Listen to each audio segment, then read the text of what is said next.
बिस्मिल्लाहिर्रहमानिर्रहीम। अस्सलाम वालेकुम स्टूडेंट्स, ANG 504 की शॉर्ट लेक्चर सीरीज़ में आप सबका वेलकम है। इस वीडियो में हम लेसन नंबर 34 एंड 35 को डिस्कस करेंगे। अगर आप लोगों ने अभी तक 33 तक के लेक्चर्स नहीं कवर किए तो आपको इस चैनल की प्लेलिस्ट से वो सारे लेक्चर्स जो हैं 23 से 33 तक के लेक्चर्स मिल जाएंगे। आप लोगों को उसमें हाईलाइटेड क्विजेस भी मिल जाएंगे, तो आप लोग उसको अच्छे से प्रिपेयर कर सकते हैं।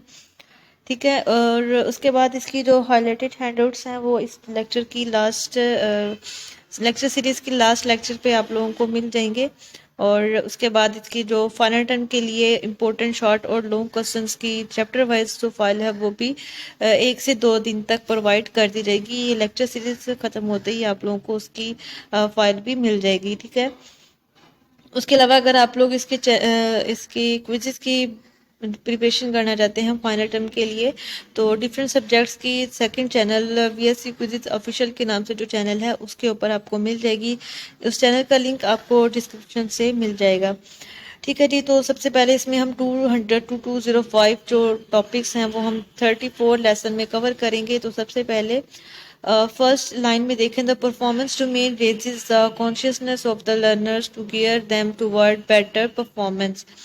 अब जो परफॉर्मेंस डोमेन है ये लर्नर्स को रेज करती है, लर्नर्स में कॉन्शियसनेस को बढ़ाती है ताकि वो अपनी परफॉर्मेंस को बेटर कर सकें, अपनी परफॉर्मेंस बेहतर बना सकें। ठीक है, this domain is expected to reduce chances of fossilisation.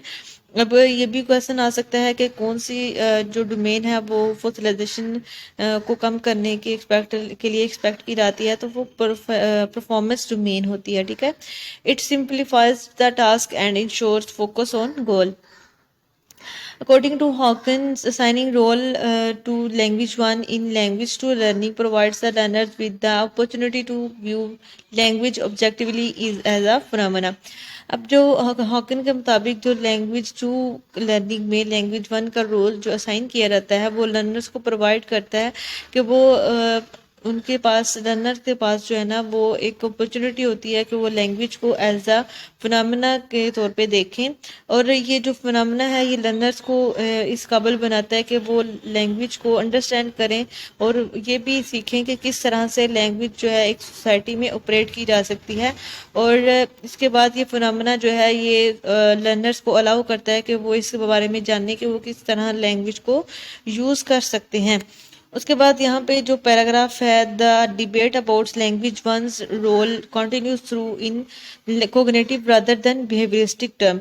अब ये भी आपसे जो है क्विज आ सकता है कि कौन सी जो टर्म है वो उसमें लैंग्वेज 1 का रोल जो है ना वो एक कॉन्टिन्यूसली डिबेट का बायस बनता है, तो वो कोग्निटिव जो टर्म है उसमें होता है। ठीक है, the use of language 1 in language 2 classroom has been appraised as too complex for learners requiring them to operate in 2 different veg.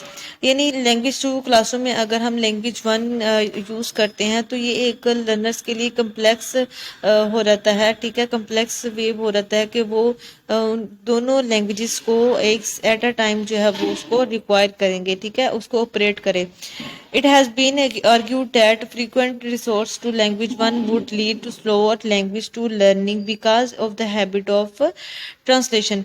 अब मिसाल के तौर पे अगर हम लैंग्वेज 2 यानी इंग्लिश सीखना चाह रहे हैं और उर्दू हमारी ज़ुबान है, अगर हम इंग्लिश में उर्दू के वर्ड्स जो हैं वो बोलना शुरू कर दें तो हम इंग्लिश को सीखने में हमारे बहुत ज़्यादा टाइम जो है ना वो लग जाएगा, क्योंकि हम बहुत ज़्यादा जो अल्फाज हैं वो उर्दू के इस्तेमाल करते हैं इंग्लिश में। ठीक है, यानी अगर हम इंग्लिश सीख रहे हैं तो उसमें हम उर्दू के अगर बहुत ज़्यादा इस्तेमाल करें उसको ट्रांसलेट करके समझने के लिए, तो हम इंग्लिश को बहुत ज़्यादा टाइम जो है ना वो लगेगा एक्वायर करने में। ठीक है, तो ये आर्ग्यू किया गया कि हम लैंग्वेज 2 क्लासरूम में लैंग्वेज 1 को जो है बिल्कुल इग्नोर नहीं करें, बल्कि उसके ऊपर उसको जो है ना यूटिलाइज करें अपनी लर्निंग में, ताकि हम इसको बेटर परफॉर्म कर सकें लैंग्वेज 2 में। ठीक है, bilingual medium oriented must strategies must be not only allowed but actively encourage to ensure real communicative competence.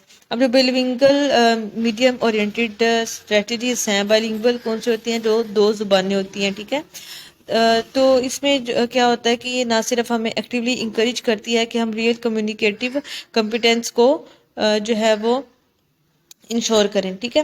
उसके बाद inter relationship between language one and language two lies at a much deeper level than surface और even near surface categories.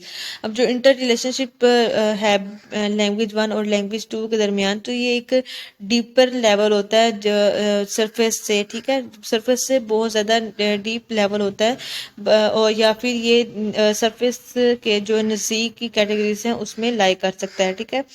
उसके बाद learners must not be deprived of the opportunity to use their language. तो ये था lesson number 34। अब हम lesson number 35 में देखते हैं 206 से 211 तक के जो टॉपिक्स हैं इसमें कवर किए गए हैं। समिंग अप द डिबेट, अब जितनी भी पीछे जो है वो बहस की गई है, जितना भी उसमें रिसर्च की गई है, वो सारी अगर हम उसको जो है बाइंड अप करें तो लैंग्वेज वन का जो लैंग्वेज टू क्लासरूम में रोल है, ये कन्फर्म करता है लैंग्वेज टू टीचर्स को और रिमेन करता है डिबेट को about the researchers and educationalist. अब the paper challenges the assumptions of official dismissal of language one from language two classroom. ये जो हाईलाइट किए गए हैं ये आपके इंपॉर्टेंट एमसीक्यूज हैं, ये आप लोगों ने करने हैं। और जो यहाँ पे हाईलाइट नहीं किया इसका मतलब ये नहीं कि वो आप लोगों ने उसको स्किप कर देना है, बल्कि उसको भी रीड कर लेना है, क्योंकि ENG 504 एक ऐसा सब्जेक्ट है जिसमें एक ही लाइन से बहुत सारे एमसीक्यूज जो है ना वो आ सकते हैं, ठीक है। इसमें कोई भी लाइन स्किप कर दे तो हो सकता है वहीं से भी कोई एमसीक्यूज आ जाए, ठीक है। आप लोगों ने मिड टर्म के पेपर दिए हैं और रिसेंट जो क्विज़ेज हुए हैं उससे अंदाज़ा हो गया होगा कि एक ही पैराग्राफ में से काफ़ी सारे एमसीक्यूज जो हैं वो बन जाते हैं। तो यहाँ पे देखें, the issue must be discussed at length in teacher education programmes. अब more positive role of language one should be advocated to allow teachers to move beyond mere methodological and procedural knowledge.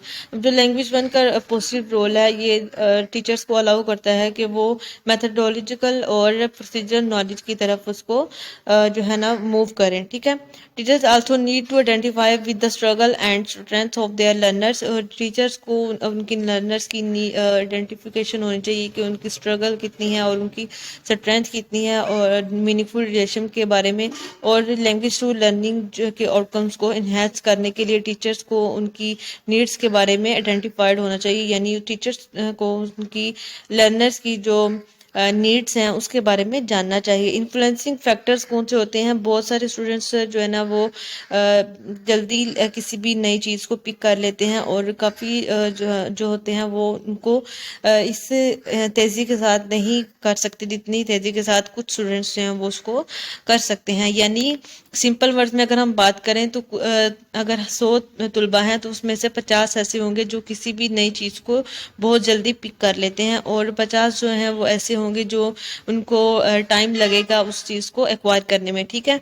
The factor influencing their success are categorise as internal and external. अब आपने ये याद रखना है, internal और external में ये जो है ना इसको कैटेगराइज किया गया है, ठीक है। It is their complex interplay that determines their learning speed and facility। अब ये complex interplay है जो कि determine करते हैं learning speed और facility को, ठीक है। यानी उनकी learning speed कौन सी है, कितनी speed के साथ वो learn कर रहे हैं और उनके पास कौन कौन सी facilities जो हैं वो मौजूद हैं। अब internal factors और external factors में क्या क्या चीज़ें आएंगी ये important है आपके short और MCQs के लिए, ठीक है। इसमें शॉर्ट क्वेश्चन भी बन सकते हैं और MCQs भी बन सकते हैं। The internal factors include age, personality, motivation, experience, cognition and language two similarity to their native language. अब जो है ये इंटरनल फैक्टर्स जो है ना उसमें क्या इंक्लूड होता है, उसमें एज आ जाती है, उसमें पर्सनैलिटी आ जाती है, मोटिवेशन आ जाती है, एक्सपीरियंस आ जाता है, कोग्निशन, और लैंग्वेज टू की सिमिलरिटी होती है नेटिव लैंग्वेज के साथ। जबकि एक्सटर्नल फैक्टर्स में क्या चीज़ें आती हैं, उसमें करिकुलम होता है, इंस्ट्रक्शंस होती हैं, कल्चर होते हैं, ठीक है।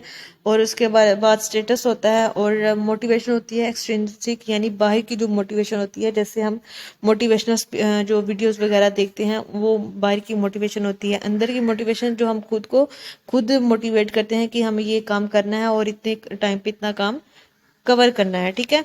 और उसके बाद नेटिव स्पीकर्स के साथ उनकी असेस कितनी है, ठीक है जी। उसके बाद There are individual differences in language learning as they are reflected in learning styles, strategies and effective variables. तो ये था आज का लेक्चर। उम्मीद है आप लोगों को ये लेक्चर समझ आ गया होगा। अगर आप लोगों को कोई कन्फ्यूज़न हो तो आप लोग कमेंट बॉक्स में कमेंट लाजमी किया करें ताकि जो भी आपका इशू हो उसको रिजॉल्व किया जाए। उसके बाद आप लोगों को वीडियो कैसी लगी आप लोगों ने कमेंट बॉक्स में लाजमी बताना है और एक अच्छा सा कमेंट लाजमी किया करें ताकि जो हम सिखाते हैं आपको पढ़ाते हैं उससे हमें मोटिवेशन मिले कि आप लोगों को वो वाकई में समझ आ रहा है। मिलते हैं नेक्स्ट वीडियो में नेक्स्ट लेसन्स के साथ। तब तक के लिए अल्लाह हाफिज़।